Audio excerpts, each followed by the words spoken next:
it was at a level that was not, I mean, it was way above everybody else. And, they're now, those kids are all playing Division I girls hockey, and a couple have been off playing with the USA national development teams and stuff like that. So I think if you watch enough hockey, you can, and you pay attention, you can clearly see which those kids are. So that's interesting. You talk about one that drove the teammates crazy. I haven't had one of those yet, but It's so interesting too, right? Isn't it? That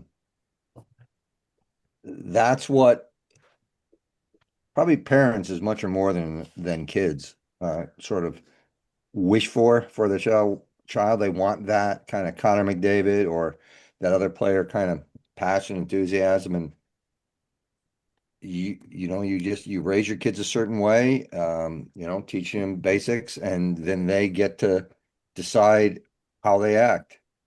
And I think that's one of the things that probably drives you crazy. I know, I know a lot of guys now, the kids are their kids. They are kids to me because they're in their 40s, but they have the kids that are, in that 10 to 6 years age range. They got kids that are in that age range. And it's just such a different world too. There's so many more stimulus that these kids have and choices that they have to take up their time that I wonder if it's so much more difficult to become the Connor McDavid, doing what he was doing. What were his other options necessarily besides riding a bicycle and or doing whatever? I don't know what these kids' other options are. So I wonder how much of it be interesting to see how much of it is actually uh demographic driven and culture driven. it's a good point. Well, I think with him because he did it totally on his own, right? And Gretzky was kind of the same. He just wanted to be on the ice, and his dad got tired of sitting waiting at a rink, so he built a rink in his yard. You know, so Yeah, yeah, yeah. But just what I wonder, like, what were those kids like? What were the other options, right? Like the kids that played with Gretzky on the Pee Wee team or the Squirt team. Same thing with Connor McDavid. What were those kids doing? Like they obviously weren't doing what those two were doing, but what were they doing? That's a good question. Those, the story with them is they were all playing lacrosse too until until Walter told them no more because you're going to get hurt playing lacrosse. And but Wayne played lacrosse till he was like 14, I guess. Okay. So yeah, it's a good sport that complements hockey for sure. Yeah, I mean, around here anyway, it's I'm not gonna say it's taken over baseball, but for the kids who are hockey players, most of them now in the spring gravitate to lacrosse yeah, as opposed to the kids that always would just go play baseball. yeah, same here. So and it's taken away from football too. Yes. Yep.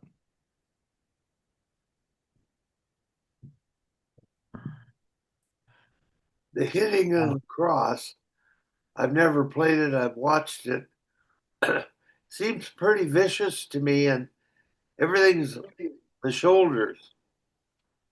And I always thought, well, it's going to lead to dangerous play in ice hockey. And I don't know whether I worry about lacrosse making hockey players more dangerous. It toughens them up. There's no doubt about it. Great for fitness and hand-eye coordination. But I often wondered whether the transfer to a sport like hockey was as good as we think. Well, I know one of the things from some of the kids who have played it that they liked was nobody was yelling at them about keeping their stick down. But they're yelling at him because they're swinging them like an axe. Yes. And I coached a kid for a couple of years, and he'd swing his stick just like a lacrosse stick. at people, at waist height, and just, we had to settle him down a little bit because it's funny. I played lacrosse in high school actually, in Colorado back in the '60s, and it didn't get here to Minnesota until maybe the late '90s, so 30 years later. And I was involved in starting the local lacrosse club when we lived in a different community. And and then my son played lacrosse. Um, and when they're young, the ball's on the ground a lot because they knock it down, they knock it out of the thing. They can't catch it. So now they're always chasing around. As they get better and better, the ball's not on the ground very much. But what does happen to these kids, um, it's really hard on their ankles and it's really hard on their knees because of the physicality of it and just like a football player, that's turning and twisting and they're wearing cleats. And my son actually had a couple Division I schools that were interested in him, and he just said no, no. And I asked him why, and he goes, "Well, Dad, look at Coach. Look how he walks." And his coach had been an All-American in North Carolina or somewhere, and his boys were really good. He says, "Look at him. He's crippled, and it's all from lacrosse." He says, I'm gonna stick with hockey." So that's what he did. Yeah, that's funny. We had years back when the kids I'd coach at um, Squirts and worked with them too, right up to Bantams. When they became Bantams, the town created its first lacrosse program. So all these kids put on their hockey helmets and their hockey gloves, right? And they went to play lacrosse. And you'd go to a game, and all they were doing was just running people over. Yeah. That's all they were, because it was hockey, right? Bantam was checking then, they could do it, and they loved it. And they won a lot of games simply because they created space for themselves. Let's just say that. Well, I mean, we went out east to Princeton and a couple of places for camps, and they were really interested in Minnesota lacrosse players that also played hockey Yeah. because they knew how to body check. And I heard one of the coaches, the Princeton coach, told me that. He said now the game is in the last 10, 12, 14 years, whatever, lacrosse has become more sophisticated and there's a lot more kids playing for sure. But it was pretty rough in those early years when we got it started here. It was a lot of just, wailing people with those sticks on the idea that it doesn't hurt. But it does hurt because of they're not wearing very many pads. They're Right. not they're not wearing rib pads. And for the life of me, I don't know why anybody plays goalie in lacrosse. Yeah, that's crazy. I mean, That's even with the pads they have, they can hardly move, and the ball's coming in pretty darn, and it weighs more than a hockey puck. So Yeah, it it, weighs quite a bit. yeah. yeah, you got that leverage, sort of like hockey, but you got that leverage where these guys can really shoot that ball. I wouldn't play goalie for anything in that sport. Well, they're pretty tricky with it too. Yeah, You know, once you get inside, behind the back, down and over the shoulder, down low, yeah. it's fun to watch.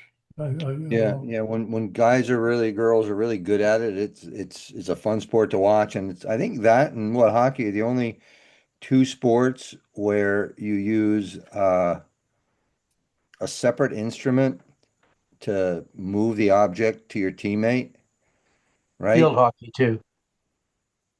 Yeah. Okay. Yep. Field hockey. All the hockey things. Yeah.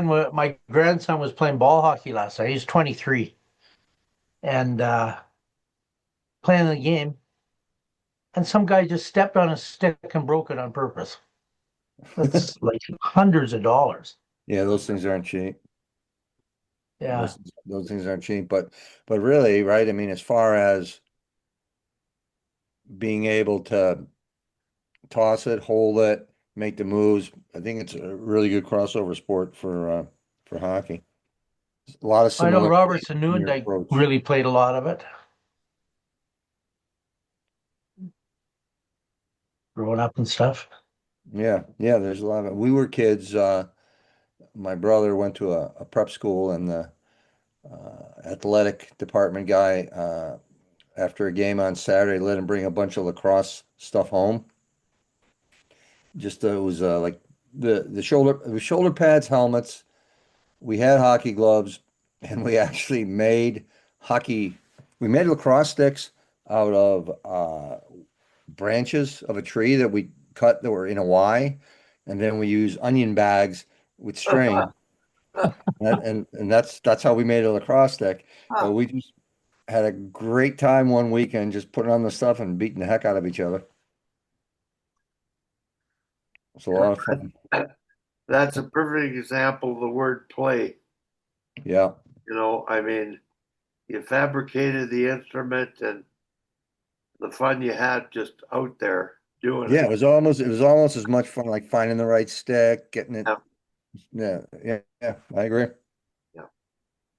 Well, guys, there's been a couple of things in related to my job that I wanted to get some advice on, and dip into your expertise on it. Um, the first area, Tom, it relates to your league and the coach Kyle. And I talked to Craig last night, and he has created his number one power play already. And I imagine he's going to coach to win every game. So the other players, except for the top three or four, won't be on the power play. You know what I mean? That's just his number one power play. Yes. He has a number. We've done the same thing. Yeah. I did the same thing, and we have another number two power play, Yeah. and we'll go with it and see if we're gonna make changes around because I have such a young team. They can model for the other players. They've done it before, So how soon and are we you use a doing power that? play that nobody else uses. So How soon are you you know, doing that, Tom? Right now? did it. We did it. We had our first power play practice on Tuesday, and we'll go with that. There's two groups, and then we'll go with that for they play so many games, and then we'll have another group that's the number two power play. And by that time, maybe somebody on one of the other power plays can switch with someone on the first one because maybe they're better. Because we went with our veterans, right? Yeah. Like we are really young. 60% of our team is first year. Yeah. So we need them to be able to see people that know how to do it properly. Have the have any of you guys, if you've done that from the get go, encountered some kickback from parents whose kids didn't get an opportunity? Yeah, but everybody's going to get an opportunity. No, no, I know in your case, but I'm just asking Hal and Peter in youth hockey there.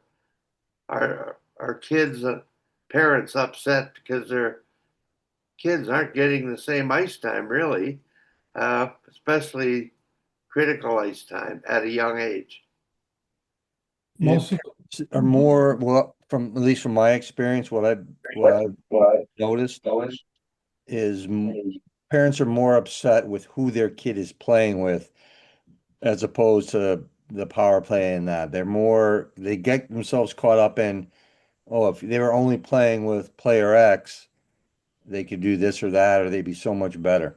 As opposed to just kind of letting the coach coach. Hell, Yeah, I've experienced that too. I have you players actually come to me and go, I would prefer to play with that player because we play well together. And I go, I know. Well, I don't have a spot for you with him, so you're her. So why don't you just go wait, sit on the bench and wait for a while? But Well, the how do they parent know one, that too? That's the only thing too. How do they know that they play well together if they don't play together? oh, maybe they played together last year or something like that. They just like Yeah. each other. Yeah. Yeah, it's So, more like wanting to be with your buddy. Tom, I when mean, you pick lines, are you looking for people that complement each other? At least two people on one line, or how do you create your lines? Well, I think that's kind of the go-to way is find two that play well together and find another one. But but because we have to draft, I only got two players from last year on my team. We don't really know these players. It's all been tryout stuff. So we have a Sunday will be the first time that the team will play a game together. So yeah, you're looking for people that complement each other, that's for sure. um, And that's kind of the art of the thing is finding players that that'll work well together. I know personally, I there's some players I hate playing with. I hate playing with one-on-fivers. yeah. You skate down the ice, you're wide open, you got to stop at the blue line. And then when they have no options whatsoever and you're really not in position to do anything, they give you the puck, maybe. And then Or then usually they yell at you when usually they pick up call. the puck after they got checked. So I hate playing with players like that. And I love playing with players that break because I'm kind of a passer. So you're hanging on the puck, you pull people to you, if everybody stands still. They kind of, it's hard to play with players like that. Tom, you were telling me the story of your team and the trying to get your combinations together. And in playing in Red Deer, you mentioned you plan to put your three best players together. Can I you put tell? the three veterans together, Yeah, and it totally changed the game because we were losing 4-0 and getting outshot really badly. And so I put them together, and all of a sudden we were the better team. And I think maybe the young players thought they had to pass to the older players all the time. I don't know. Because the younger players played way better too. And really the rest of the game was 1-1 and we got all kinds of chances. But Hmm. they move the puck and they kind of model how we want to play. Because most of these players that make it are one-on-fivers. yeah. But is that a problem? Hell, most of the players who go on to the next level are one-on-fivers. So at the next level, you get great individual skills, but not very good team skills. You see that as a problem, or it's just the reality of the game? Hmm. Well, I think it's reality, but it's our job to, because 1-on-5 doesn't eventually doesn't work. And other teams pick up on that real quick. And if it's in boys hockey, they're knocking them down pretty hard. Girls hockey, they just steer them outside. Um, so I guess that's why they hire us to fix that deal. And I mean, I can remember in high school we had a kid. I played on a line with a kid who intellectually he knew what offsides was, but when we started up ice, he was just gone. And by the time the puck got to the blue line, he was 2 strides in zone, offsides, and he go, oh yeah." He just drives you crazy. But when we didn't have enough players, we barely had enough to field two teams, and but I don't know.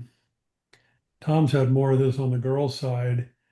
The 1-on-5 that the girl that's a really good player that can kind of do coast to coast. Um, I think there's more of that on the girls' side than there is on the boys' side. I watched some boys hockey over the weekend. One was uh, a game these North American Hockey League teams all have what they call their prospects teams, and they play in the fall. These kids are all in high school playing, wherever they get these kids from.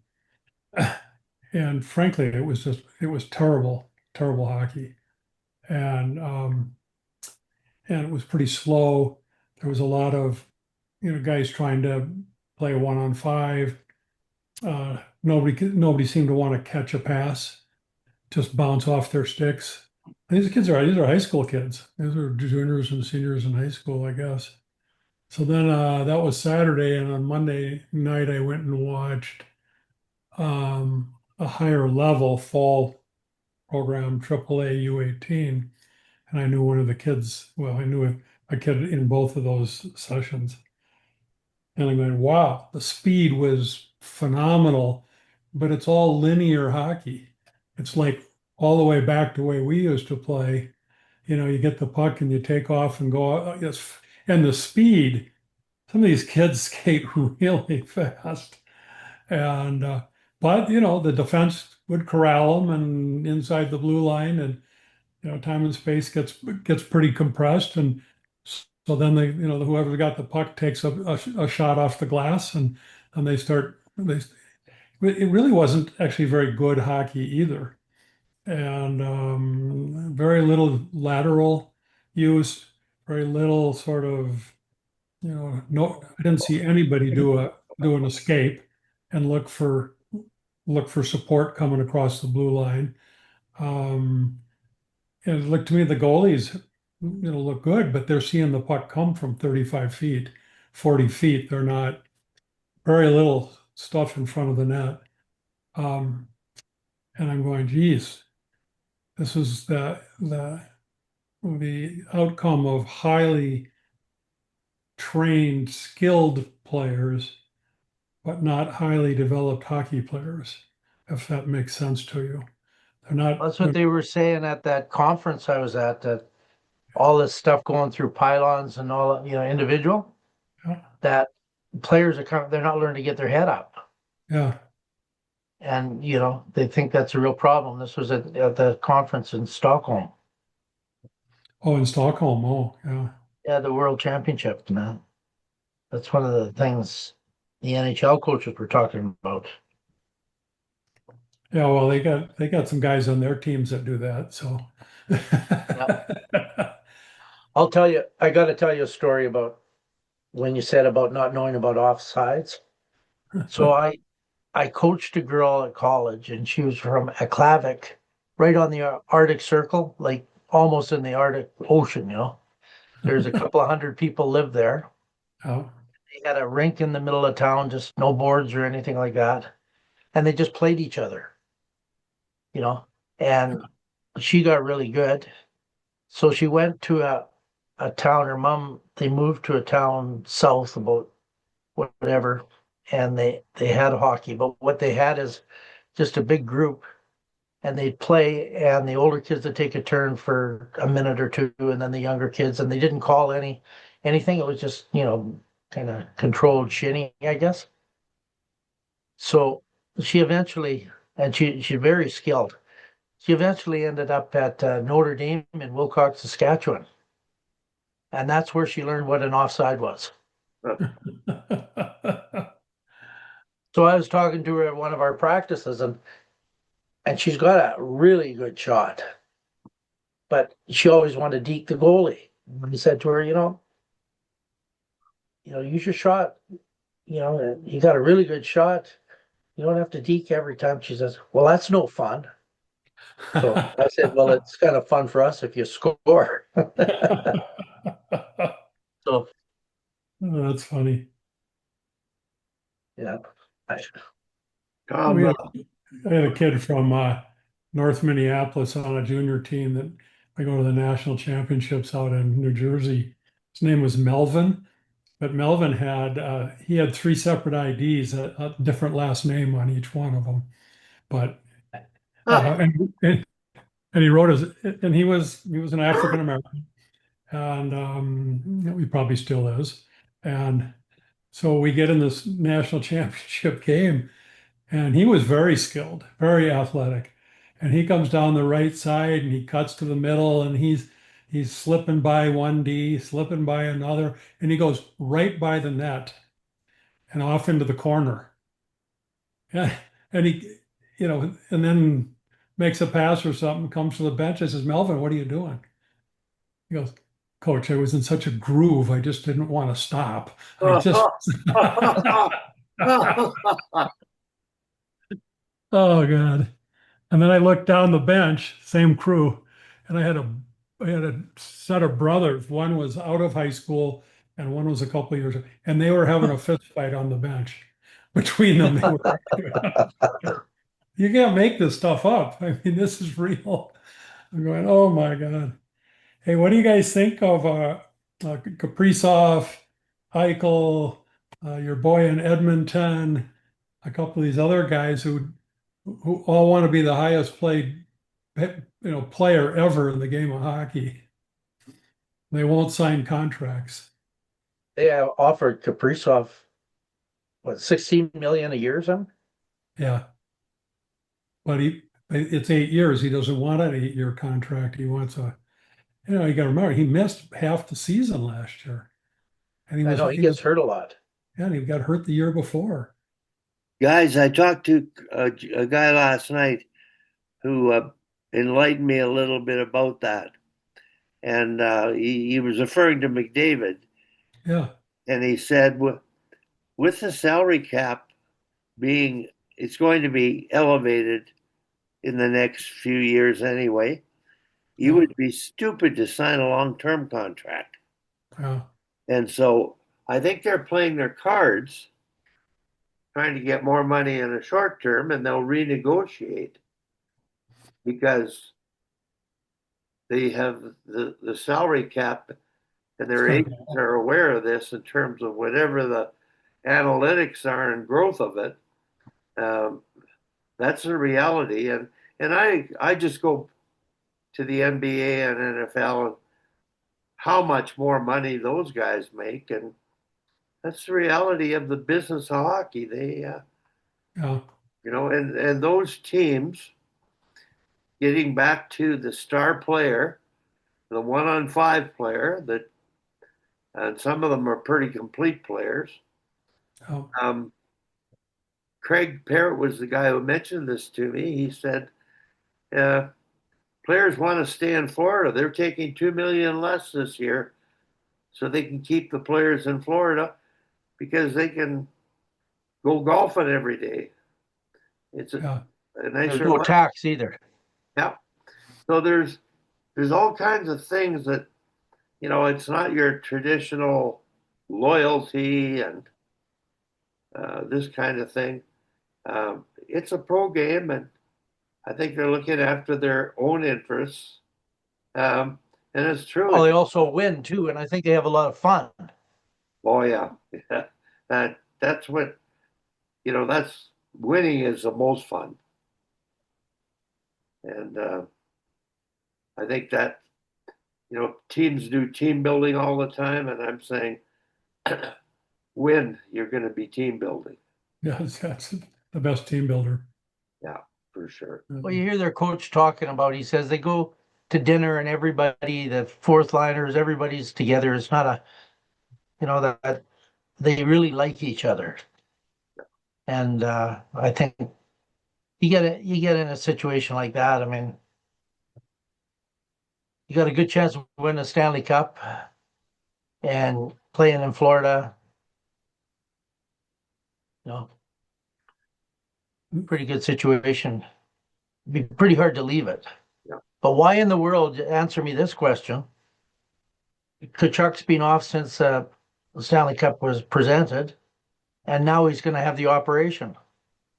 Why in the world wouldn't he have had it? Because he was hurt then, eh? Yeah, At the end of the season. Long season, Tom. You'll be ready for the playoffs. well, I think the issue again on the long contracts. So Kaprizov is 29 years old. So Yeah. if he signs an 8-year deal, he'll be 37 if he's still playing. You know,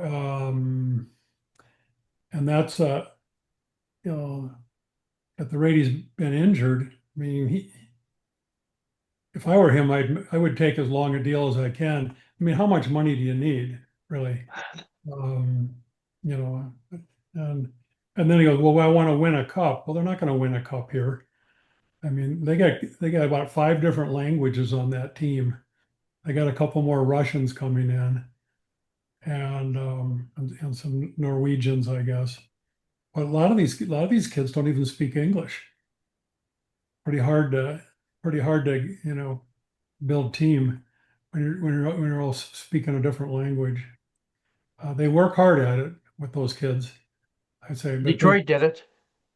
yeah, well, they brought in more Russians to talk to the Russians, and probably had a Russian-speaking coach. I would hope. I don't remember. Well, Scotty Bolt was I the don't think coach, they did. didn't they? they had a coach who appreciated skilled hockey and didn't try to coach them. Just let them play. Play the way they played. Yeah. Smart enough to not try to change them to make them play our north-south game. I heard a funny story by Bowman's assistant. What was his name? It doesn't matter. But anyways, he said they got Brett Hull, and he said Hull never shut up in the dressing room. He said where you put players is really important in the dressing room. So they put him between two Russians who didn't speak English. Just so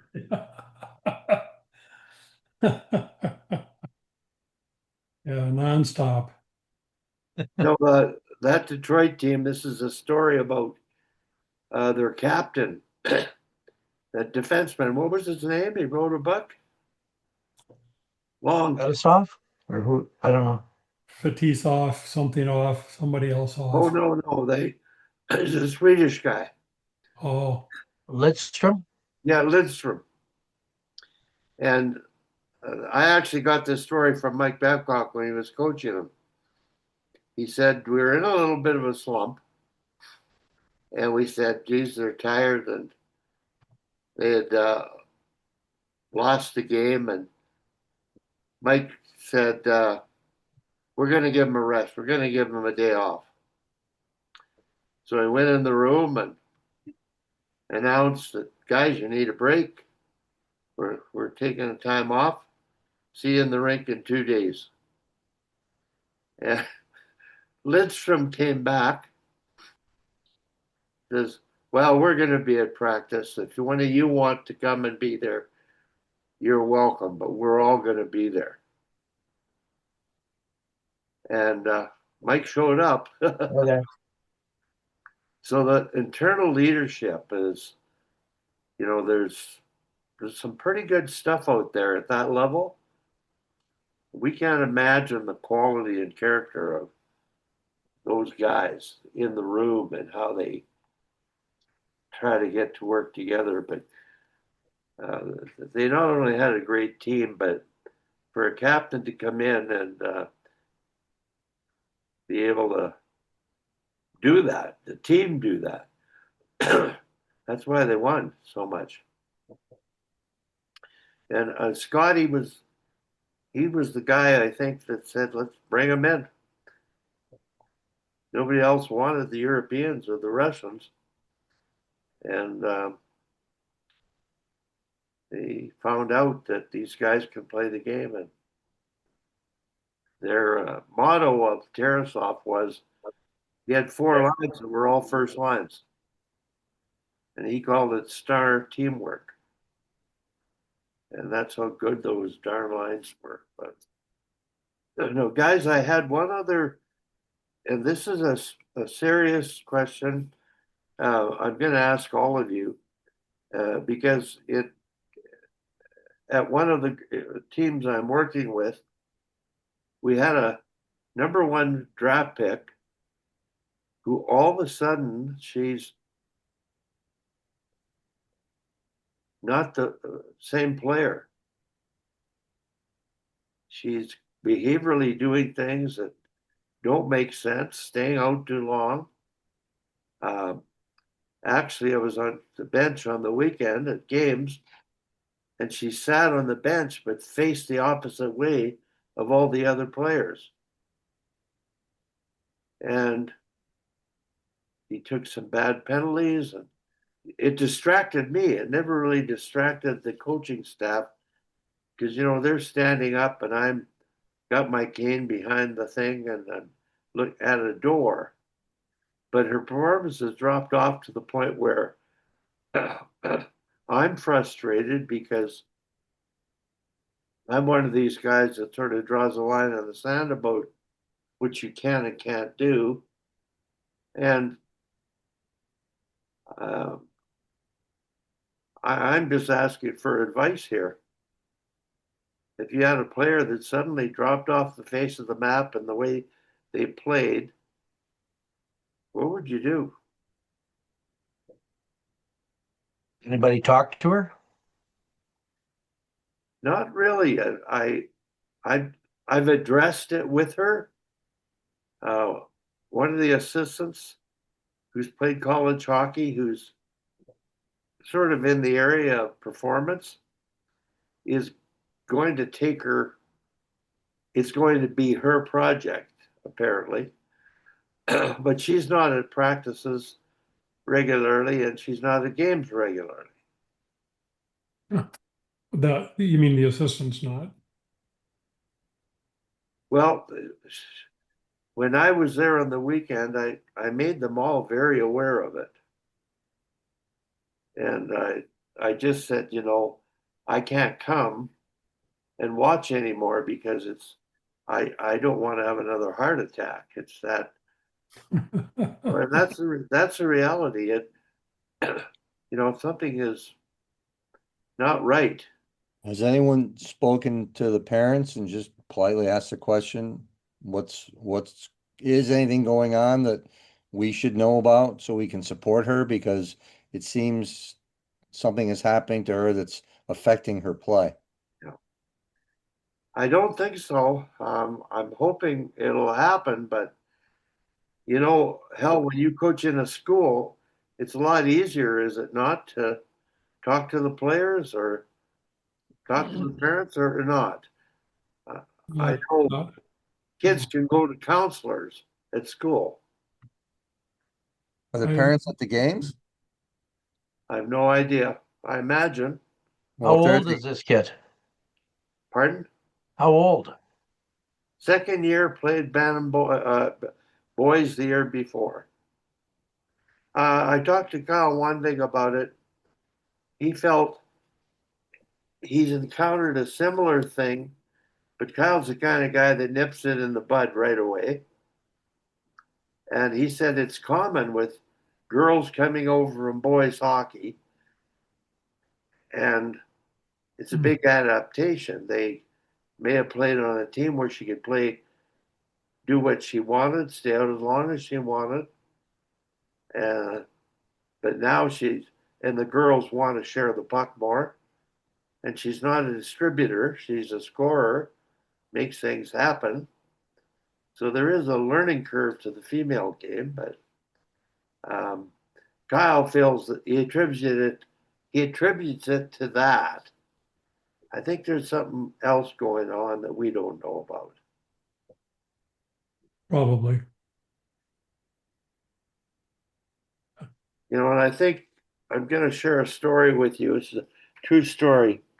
And if any of you have similar mental health stories like this, uh, I think it's worthwhile bringing it up because we have no idea what's going on in the lives of our players. And this had to be 20 years ago. I was a phys ed director in high school. We had created a program of student athlete of the year by grade: female, grade 10, male, grade 10, grade 11, and 12. And there was a girl athlete in grade 11 who was a great athlete, but she missed 6 weeks of the school year, and it affected her scoring. You had points for being on a team, You got points for your performance and leadership on that team. And she was away, and I had no idea anything was happening. It's just that she came and saw me and said,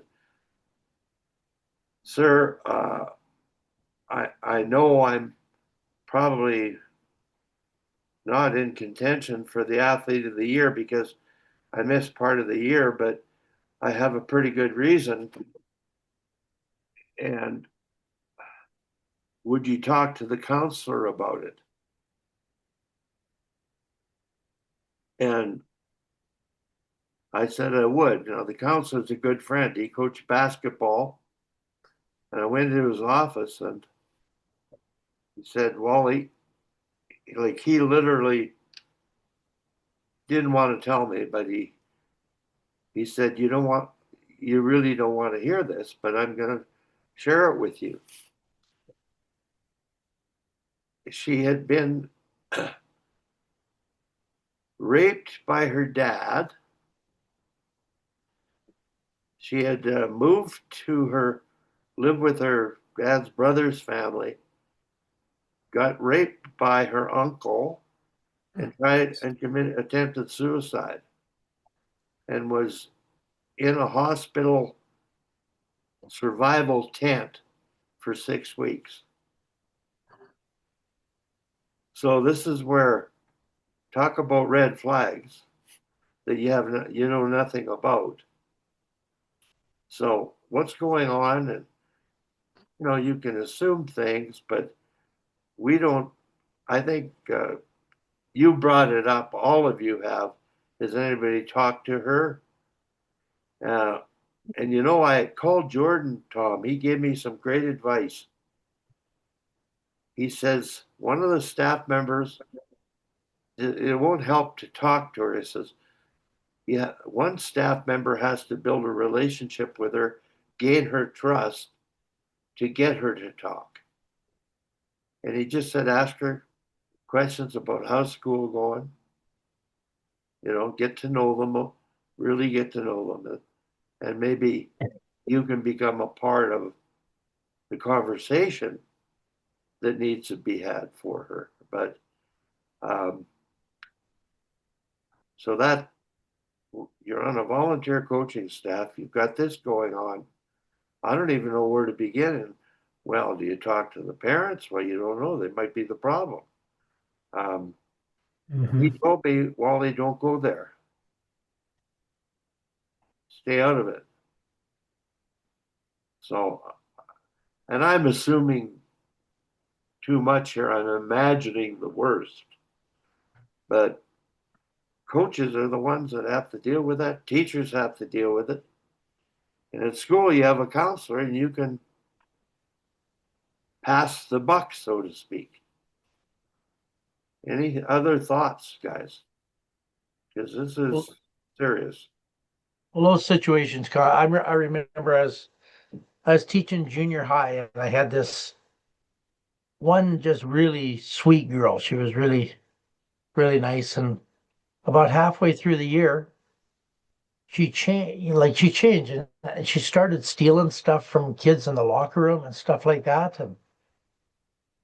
And I'd had a pretty good relationship with her before. And I said, what has happened to you? Why are you acting this way? And she started crying. And she said, well, my uncle moved in and he's making me give him oral sex. She told you that, eh? Wow. Yeah. Well, yeah, because before all this happened, I'd joke around with her and that stuff, eh? Yeah. So what I got one of the female teachers, to talk to her, and I think her uncle got charged and stuff. So like you say, you never know what's going on. Yeah, that's why, Wally, I think there's value in talking to parents as well as the kids. I mean, in the past, when I've had situations that I've wanted to try to figure out a little bit better what was going on, I would ask the same questions of both the parents and of the kid, the player. And it would be just like what you had said earlier. how's school going? Did you go on any vacations this summer? Like if they have brothers or sisters, how are they doing? Asking the same questions and then sort of comparing answers, you start to get an idea of maybe where the issue is. Now, how far you want to go with it after that, that's going to be up to you and up to your organization. And, because you can get into some very difficult difficult spots where you may have to be in a situation where you have to report something, by law if you find out something. But initially, starting with the questions, same questions,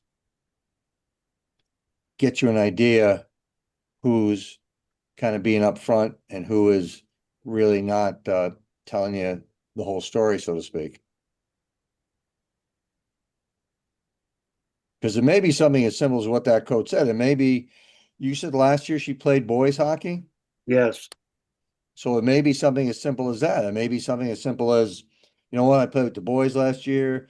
Whatever her feeling was, like that's a great question for her. What do you think the difference is this year compared to last year with the kids you're playing with? And see what she has to say, What time? Anytime? right? See what she has to say about that. That could be a Just big a part of moment. it. I better take the 3:45.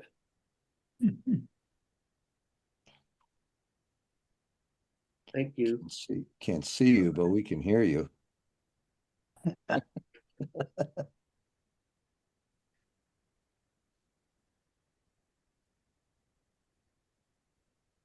The problem you get with these kids, and I've had several players over the years that were were problematic for a variety of reasons, is they just suck up so much of your time that you can't, and we had one kid and I just kind of quit on him a little bit because, we're not getting anywhere with him. And my assistant coach went, no, no, he's a good kid. I said, well, I'm telling you, we are not in the rehabilitation business here.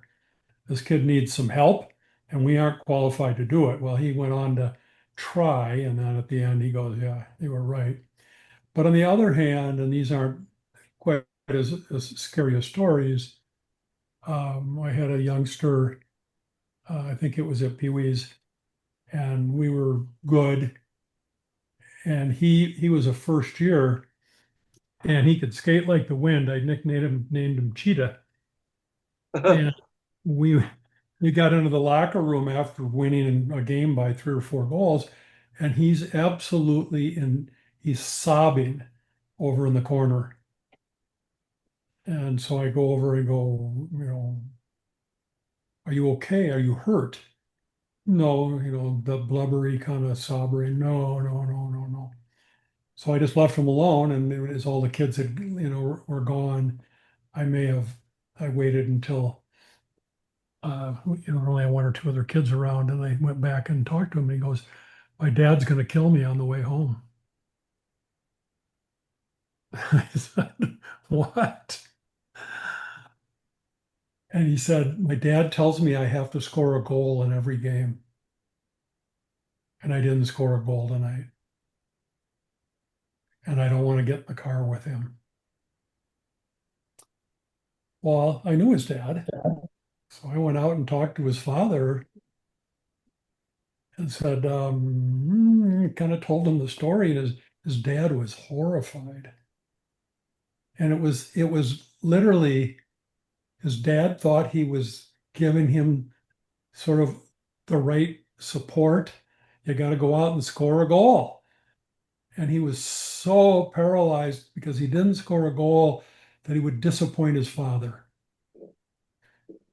And they between the two of them, they solved that problem, and it wasn't a problem afterwards. A few years later, I got another kid who would just melt down, and he was a very skilled player. A penalty call, he'd go to the penalty box, he'd throw his stick, he'd slam his helmet down, he would just collapse. And I referred him to a sports psychologist. Well, we had him on the Sharks one time. And they had, and his parents didn't know what to do about it. Well, same story. After a series of meetings with them and the parents, it turns out the parents were the problem. Inadvertently, they were the problem because the messages that they were sending their son,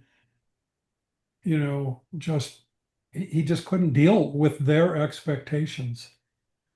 And the father at the end of the season said to me, "Thank you for introducing us to Sean Goodsell." He said, "I think it saved our family." So maybe that's why we do this too. Yeah. But every situation's so different. And the girl one that one's that's a little out of my bandwidth with the girls. So like a female assistant coach, and I'm gonna let them figure that stuff out. Because Well, I would never coach a girls' team without at least one assistant that can go in the room all the time. yeah, My last year at Sept, the one female coach was a goalie coach, but you just came, did her goalie stuff and then once or left. twice a week and left. So nobody was in the room, and the room can go sideways on you if you got some problem people. Well, we've got female coaches in our program, but the number one female coach, who was the assistant coach of the varsity, has just left to go become a co-head coach of in the neighboring community, which we compete against. And the two JV coaches left and at the end of last season, both females. Thereby, I got co-opted to come in and run that thing. But I've got one assistant coming who just graduated from St. Olaf College. She played there for 4 years. And then we've taken on another one in the high school at the varsity level who uh, played at Dartmouth, I guess, played at Minnesota and then played at Dartmouth. And they're busy. That one is busy working hard in they call it the OS program, which is Winnie Brown Brodt. And she kind of cornered the girls' high performance programs here in town. She played on the women's Olympic team, played for Minnesota. She's got a pretty tight grip on, and connect pipeline to the colleges for the girls here. But we'll see. My whole deal will be, I don't think any of these coaches though that we're hiring have ever actually coached a team. They're skills coaches, and they're still playing hockey too. And that makes it hard. I think we'll see. So I guess I have to. Oh, there's your pup. I have to mentor the coaches to also to help them become coaches. But it'll be fun. Tom, I want to share a story about Emily. She shared this with me. She was coming into the rink and walking by the outside the dressing room, the opponent, and she noticed a girl seemed to be upset. And Emily stopped and talked to her, and they sat down. So here, your coach recognized something was going on, and she talked to her. So when in all of this, I thought, oh my God, I wish Emily was assisting because she would be on top of it.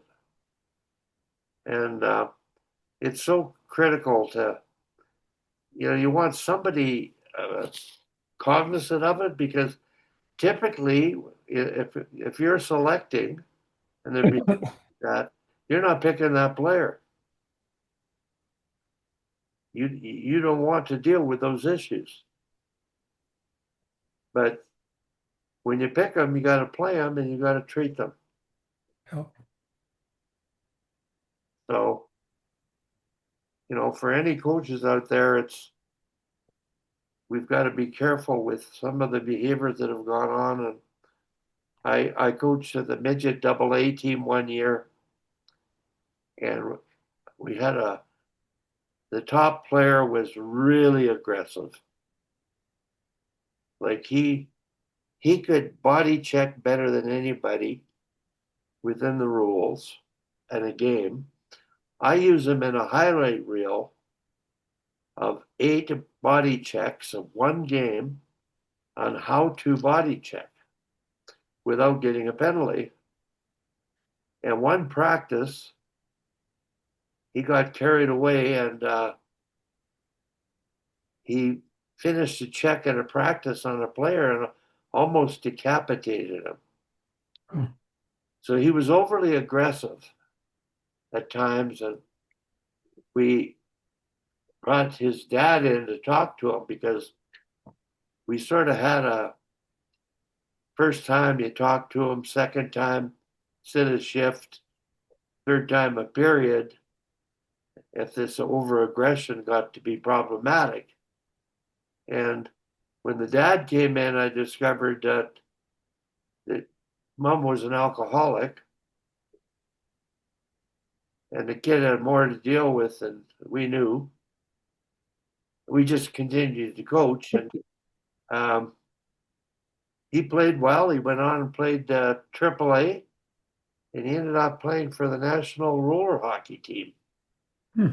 I don't know what he's doing today, but I'm sure every one of us has those stories, and people out there are living them. But I think it's when there's a red flag issue like that, our gut reaction is to cut the player, to discipline the player, hold them accountable.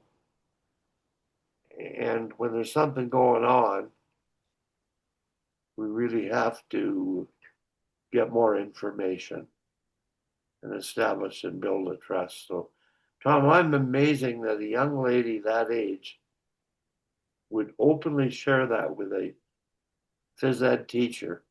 You must have had an incredible relationship with students. I I think maybe I was the first one that even asked her what was wrong. Because I'm sure her parents wouldn't have known what's going on, that's for sure. Yeah, you never know why, but yeah, she said that, and I thought, well, this certainly isn't something for me to deal with here. But I try to get her help. Well, I'm glad we've talked because, I'm going to talk to the coaching staff at some point and just ask somebody to take her aside, and there is an assistant to ask that question. Is everything okay at home? How are things at home? Just to see if they can, like Jordan said, develop a trust, build a relationship, which you did, by the way, just teaching her in a phys ed class. And you approached her because you recognized it, and the behavior was off the wall, comparatively speaking, to what you're familiar with. But this is early in the season, gone from being the number one pick to being a number one problem that's affecting the team. And you'd sure like everything to be copacetic. Yeah, we're having a strange problem with our team. It's, I've never had this before. No one's stepping up to be manager. And I'm terrible at being manager. I don't want to be manager. Yeah. No parent is stepping up, is that what you're saying? Yeah, we finally picked our team on Tuesday. We made our last 2 cuts, so that was the deadline. So we put it out there who wants to be manager, and a few people said, well, I'd help, but blah, blah, blah. And then, so anyway, tonight, the parents have a meeting a half hour before our practice about from the organization. And then afterwards, we're going to have a parent meeting. And hopefully someone steps up because there's a lot of stuff to do. Like someone's already stepped up to be treasurer. Is it a guy that did it last year? But like I said, I've only got 3 returning players, so it's it is kind of a quandary to be in. Well, Tom, 2 years ago, I remember at U13, the 3 coaches sitting down and talking about their last picks, and one of them giving up one of his picks to the other before the picks because it would be a good manager. She would manage. Well, it's huge. You know, there's a story about that, and then I won't say this here. The other reason why you pick players on the bubble. We all know.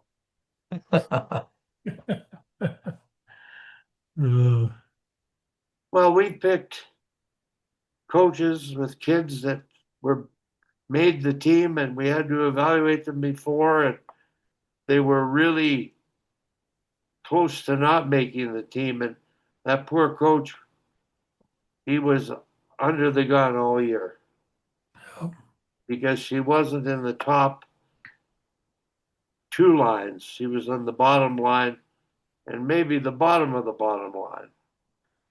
But it was the only coach that was available that would coach. So I don't know how it goes, but Emily brought it up with me. She said she came and talked to Craig and I about the fact she didn't want to manage, but she said some of the things were being thrust upon her. So hopefully I don't know, a meeting like that, I wonder if Craig shouldn't be in it. Oh no, it's he may be there. I don't know. No, Emily's mother said she'd do it if nobody would do it. I No, think she may have been my manager when Emily played or something. I can't remember, no. but or some other team. But you know, who knows? Tonight, finally, they make the team. Maybe they didn't. One guy did step forward. I think he knew his daughter wouldn't make the team. Yeah. So he stepped forward, and I said, "Well, I can't," because I knew she wouldn't make the team either. I didn't want to name a manager because that kind of means the daughter's on the team. He's not going to come and manage a team his daughter's not on. Yeah. And it's just one of the things happening when you coach. Now, do you have managers on your school team, or they've got? Um, mm, we have a booster club. So the schedule is all done. The buses are, we travel by school bus to our local games, charter bus when we go to Moorhead or goes up to Duluth or something. They said better be a big charter bus from my because I don't know if you guys ride in school buses, but they're made for 4th graders. They're not made for adults. And the Well, seats we are, have the fancy buses, but when I played junior, we rode in a school bus. oh my God. And so our booster club, I think, is really quite active. Um, I mean, I've already ordered all my swag gear. That was all done. They do some fundraising with the girls, car washes and stuff like that. So, and but I don't know. At high school, there isn't a whole lot of managing to be done, but in youth hockey, there's a ton. And so, I've been in youth the last 3 or 4 years, and I would have a really good manager, one of the moms. I had a guy, we had a boy on the team, and he would go out and schedule our non-conference or whatever you want to, or scrimmage games. And he was really good at that. And then when I decided we were going to take the kids on a road trip for a weekend, he did all the legwork to make that happen. And then the team manager came back in and did all the hotel accommodations. And then one other mom also made all of the restaurant uh, uh, reservations or whatever, found places for us to go eat. So they were really, really valuable in terms of making sure everything went really well. High school, it's not that much of a deal because, as I was telling Tom, we only play 25 games. So Yeah. you play 13 away and 12 home, and then there's postseason for the varsity. There's no postseason for the junior varsity. So the last regular season game's the 29th of January. So for the JV, the season's over after that game. That's And pretty early. yeah, yeah, we don't even, and we don't start until, well, October 30th. But we do skate 6 days a week. And Well, so, ours is kind of opposite a little. Like we'll play in a tournament next week. We have one game in the weekend, this one, and then next week we'll play in a tournament. We'll play at least 4 games. yeah, And our season doesn't start till start of October, but then about the 13th of October, we take the bus to Kelowna, which is about an 8-hour drive, and we'll oh, play 5 or 6 games there. yeah, So we play more games in the preseason than we'll play a dozen games going to Christmas after that league games. So Hmm. we got, all of these, and you play two a day of 60-minute stop time, stuff Hmm. like that. So we play so many games in the next month, it's incredible. Yeah. So in the youth program, our league games were only 14. And so that counted for playoffs. But we played last year 55 games. And that's what So, we played last year. yeah. And then I wanted 60 this year because I don't like practicing half ice all the time. But then I moved up to the high school and I don't have to practice half ice very often. Yeah. So, and we're building another rink, I guess. Might be 2 years from now before it's done. I don't know if I'll still be coaching. I gotta make sure I get through this Are you in the season. Twin Cities? Yeah, we're in the western suburbs. Okay. I got a friend lives in Anoka. I've stayed there a few times. In where? Anoka? Yeah. Yeah, the northern suburb. Yeah. And then we're out in Orono, which is the land of private equity, hedge fund, CEOs of either privately held companies or companies like 3M. So the culture is a little different here than it is in Anoka. And I don't mean that in a negative way. It's just different. And the people are, the parents are nice and kids are nice, and sometimes they wish they weren't so nice on the ice. But anyways, it's a lot of fun. Well, the way the game is, who plays is so restricted now, like the level I'm coaching, Yeah. by you can't really play if you don't. I've got 2 daughters, no way their kid could play this level. Another daughter whose kid played all through the AAA midget and all this stuff. Hmm. But it costs a lot of money. I mean, Oh, they pay about 5,000 up front.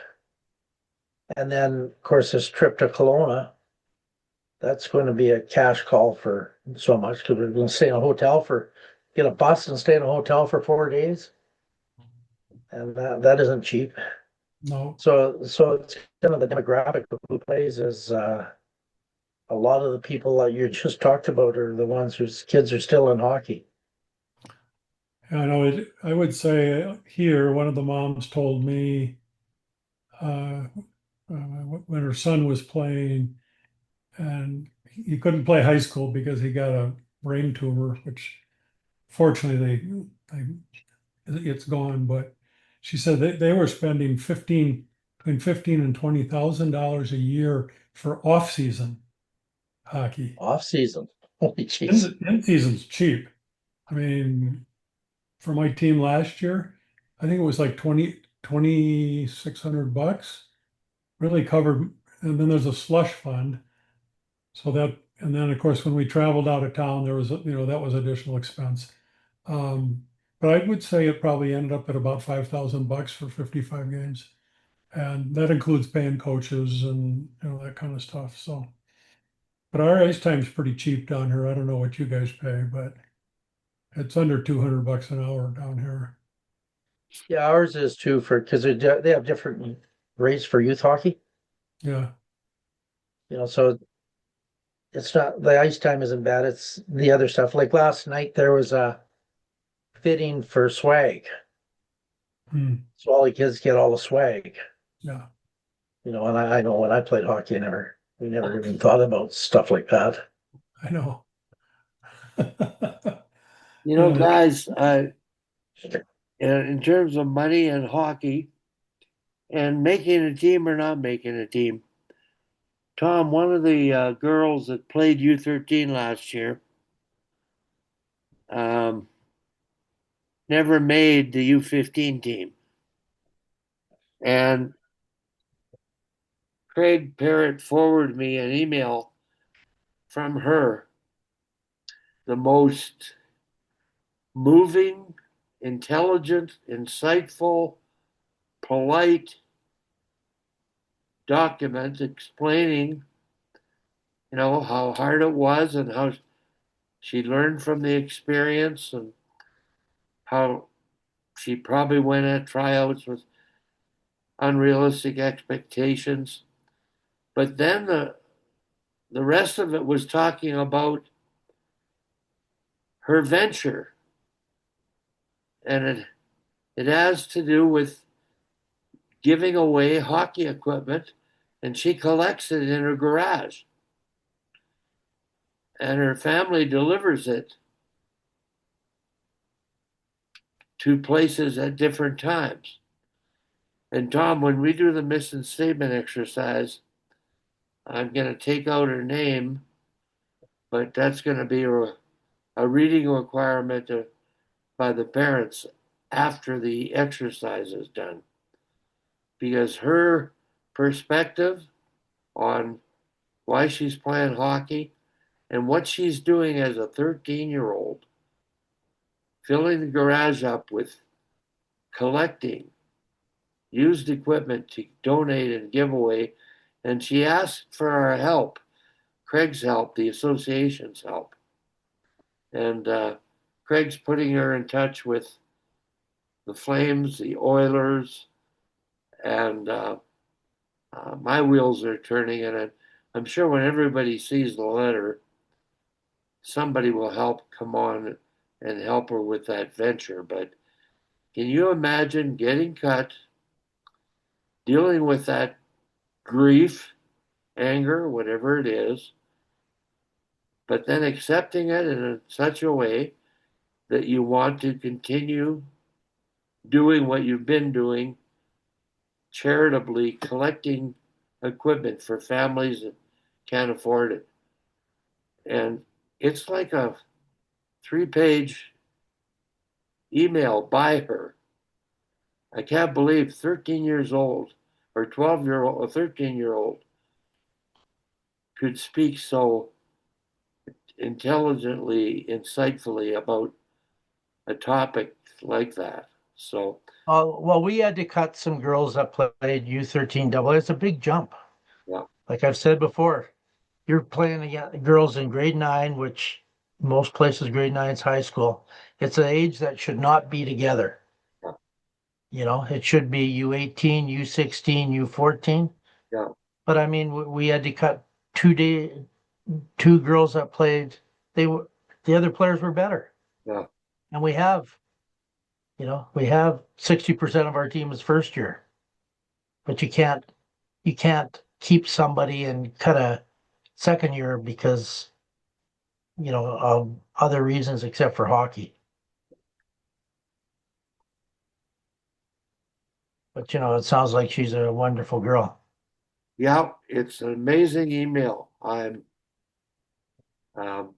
soon as I saw it and read it, I said, "This is what we're here for." When your young player accepts being cut, understands what she has to do to move on. And Craig wrote an excellent paragraph to her, thanking her for her feedback and reminding her that we expect to see her in a Fire uniform next season. Because I know, She'll play A. yeah, yeah. But great stories, guys. I wrote down the two things, the idea of special teams. Tom, I was sort of saying, gee, how are you going to cope with Kyle's creating a special team so soon? And likely they're going to play those players more than the other players. And Well, every team in the league does the same thing, Wally. now, now, They're out, they go out to win. It isn't now, a charity bazaar. well, I'm not So talking. we do it so that every kid gets so many games on the power play. So they can't at the end of the year think I never got to play the power play. And they get taught the power play. So when you know, they'll do it, and they're just the way it is some players are better at it than others are. Yeah. But everybody at the end is either on the power play or the penalty kill. Kid, So that what about U11? Pardon? What about U11? I don't know, U11. Yeah, They're pretty young to U13, even have power plays. I think U11, everybody plays everything. Yeah, what about U13? Hell, we don't have U13. well, I'm just saying, at U11, you've got your ringers. They're going to play power play, and that's what happens. Now you're U13. We get into the same thing. So my I coach U13. We just had everybody play everything. I mean, my opinion of power play, and unless you're coaching a pretty skilled group of kids, is you only get two or three of them a game, depending on their average. liability. Well, and yeah, and if you, I think you have to have pretty good vision, pretty good skills. You got to have a lot has to go right for a power play to be effective. The kids like it. They like to play the umbrella, and they like to pass the puck from the left hash to the right hash for a, one timer into the net. And there's a lot of skill involved in all of that, right? And if I try to give everybody a chance to be on the power play, but what is the power play? It's essentially just a whole series of 2-on-1s. And if you're not really good at playing 2-on-1 and reading seams, and your teammates aren't good at reading what's about to happen, so I just tell them, go out and play. Just go play. Because what else happens when you go on power play? The whole thing slows down. You get possession in zone, and then everybody's just standing around. And why don't you just go and attack? But anyways, that's my, because I don't have. I've had a few teams that were really highly skilled, and we could get it done. But if you don't have that skill, it makes it. It's, we had one of my high school teams. We didn't have a lot of skill, and they didn't like my power play. And I said, "Well, okay, you guys do it." Well, theirs wasn't any better. So, because and these are my top guys. They, one wouldn't go into the seams. Nobody wanted to get in front of the net. They just want to be on the power play. Yeah. So, anyways, Well, I wanted to share this on the weekend. Power play U13 is a disadvantage. Tom, you played Kyle's team. He put his best players out, or maybe it wasn't you. Might have been it was Shayla. And Kyle put his best players out. and they scored 3 of the goals shorthanded. Yeah. And she was playing our roster, trying to give everybody a chance. Well, I heard from a lot of parents, as did and executive, about, is that acceptable? Well, it's not to me. And it's not to me in the first half of the year. We're caught up in this. Well, this is what everybody does, so we're all going to do it. And I think my philosophy, and I know it's not going to be the reality because Craig's caving on it, is my philosophy of first half, everybody plays everything, and you can massage it so you get your best out. Second half, you definitely declare 10 and 10 in 4-line hockey Yeah. for special teams. And right now, it's from the get-go. The competitive year hasn't even started. And you're saying, okay, from the get-go, and we're going to hear from those parents, I think, and from executives, I think. And I think if that's the way it is, you're going to lose kids. Well, last year we did it. We didn't lose anybody and we didn't get complaints because No, everybody gets to play in the power play. yeah. Oh. My bottom line is if there's no complaints from parents, there's no complaints. But I've already experienced complaints in the in the preseason games. So there are complaints out there for it.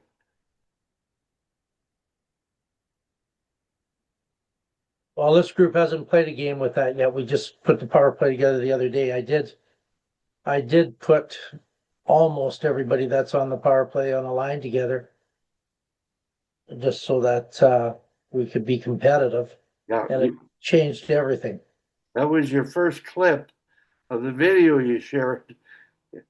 And hell, that unit of 5 moved the puck better than most pro teams. His top players. It was incredible what they could do. And Well, there's a big difference when you've actually coached people. yeah, Then they come from places where I have no idea what they learned at the other places. yeah, So you have to start the season assuming they know nothing. And this document I'm going to share with you is about the language of hockey that we use. Because I don't know the girls know what all these terms mean. And I'm going to assume they know most of them, but you like box out. What does box out mean? They've heard it, but we're going to have a conversation about it. It's just stuff like that. So that when you're in your season and you're coaching and you're talking to somebody and you say you need to do a better job boxing out, they understand what you're talking about. Not, because they won't ask. They'll just do this. And they go back out and just do whatever they did. So anyways, it's all fun. That's why we do this. So boys, I better go. It's always a pleasure. I just got a complaint from a parent because I set a practice plan Huh? and I thought Emily had cleaned out the email list from the players that don't play anymore. Apparently, I sent it to a mother of a goalie that just got cut. Oh, And she just emailed me and says, please remove me from your list. That's good. all right. Well, you guys enjoy your day. I got to scoot as well. A lot of good stuff today. It's always nice to talk about everything. Really is good stuff. hell, you're looking good. You really are. I think I'm looking a little better than I feel. Yeah, And so I'm working on that. Back to the doctor again next Monday, I think, yeah, for another sort of checkup on it. My real issue is I can't really eat very much. yeah. So I'm losing about 1.5 pounds a day. I could afford that. So listen, all of you guys, I want you to look at my picture of the puck Yeah. over there. Yeah. Yeah. And hell, the reason I put that down, I was thinking of your photographs behind you, and I'm curious about where they were when you did them. But I want to tell you all the story of the puck. When my wife passed away, of course, I'm going through childhood memories, family memories, and I discovered this pencil sketch. My oldest daughter, who's not the most athletic of the daughters, but she did that in a high school art class. And I liked it. So I Huh. framed it. That's And great. I put it up. It just sort of, I just put it there for today. It's on my little space I eat at. But hell, what about those photographs on your back? Well, what can you tell me about the water one, the reflection that on your left shoulder there? This one here. So the one over my left shoulder, that's sunset in Iceland. Okay. And then this other one here on my right shoulder is that's from the top of Dante's Peak in Death Valley, California, or Death Valley National Park. And let me see here, I can do this. If this will go far enough. Wow. I can't. There's another one over there. That's from Iceland. I've got rodeo over here. I got all sorts of stuff. And yeah, this is my little room with where I do my hockey, my music, and photography primarily. So, and nobody's allowed to come in here. So Peter, someday I'm going to get you to go out with your phone and go through your yard and your plants and talk about your place. Sure, I'll send you a video. It's changing now, right? Because we got fall coming in now. Leaves are starting to drop, all that good stuff. yeah, Yeah, it's really, really interesting seeing your guys' lives go on behind you there. So yeah. anyway, have a good weekend, you guys, and thank you for being on. And so I thought Sammy Joe Small was going to come on today. She had talked to Tim yesterday about joining the group, but I'm going to try to get her on it again soon. That'd be good. Tom, I'd like to chat with you about a couple of things after, but thanks very much, Hal, Peter. Take care. Yeah, See you you guys. guys do the same. Take care of yourselves. You Talk guys. soon. Tom, I went to the U18 AAA practice with Tim Bothwell and Craig Parrott, Jordan's practice. And Yeah.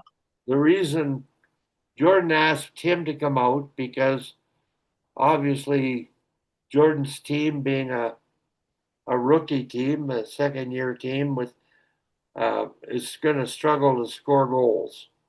They lost Yeah. players from last year. So I was just curious, off the top of your head, what would you do in an attempt to improve scoring with your team, his team? Well, I think first of all, you do the obvious and you make sure that at least one player's going to the net all the time. Uh, get them to shoot the puck when they're inside the ringette line instead of pass off, which girls will do often. Yeah, They'll pass to people that are covered. yeah, Just tell them, and get them working on going for rebounds. yeah, Scoring is such a hard thing to get because like I took Molly instead of Ella yeah, because or Billick instead of Ella, I mean, because both of them, if they both got 10 chances to score, yeah, those two would get 5 and Ella would get 2. yeah. I'd probably miss a net 5 times. because scoring is, well, you played a lot. You were a pretty good scorer. Some people can score and some people can't, Yeah. so I guess it's just the good habits and get a lot of shots on net and win those rebounds. Yeah. And screening the goalie. Like we played Red Deer and they got 2 goals on us, long point shots that they tipped on the way in. And that's all, Yeah. if you can get some girls don't like to screen the goalie very much. Yeah. So screening the goalie and tipping. Yeah.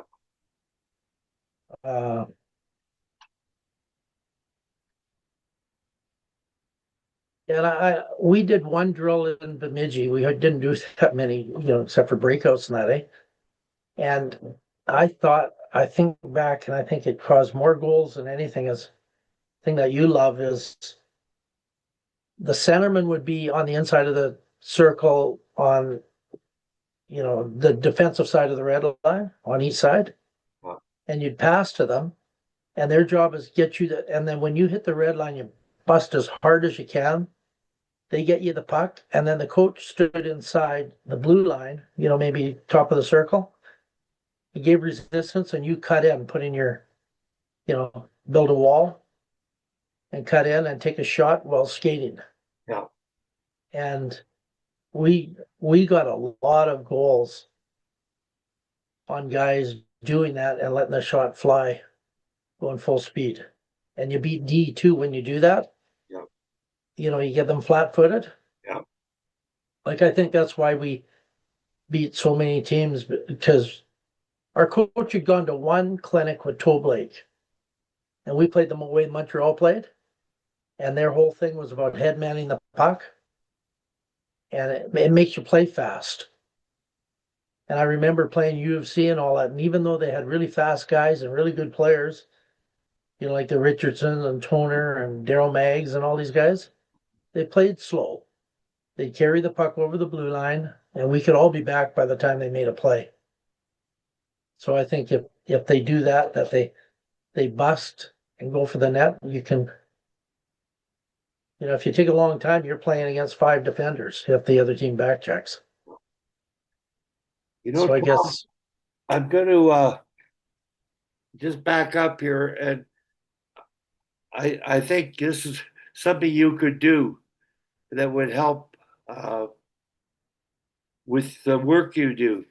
You just described a whole ice drill that leads to fast attack, right? Yeah. Well, I'll take these hats off. I bought this and I put my cell phone, I attached the cell phone to the top of that. I sit at this little table and I diagram the drill. And I'd sure like to, if I don't know if you draw any more new drills, but what you described to me, I didn't visualize at all. But I think that's something that could add to your sharing list here for all of us coaches, because we're not going to be able to do it much longer, and you're obviously still doing it. So thanks for those great ideas, Tom. Tim was getting into more advanced stuff. They've been working on quite a bit of the stuff that you mentioned, but it's a case of reinforcing those habits. They stand in front of the details of every drill, and all I had to add was, Jordan, your team plays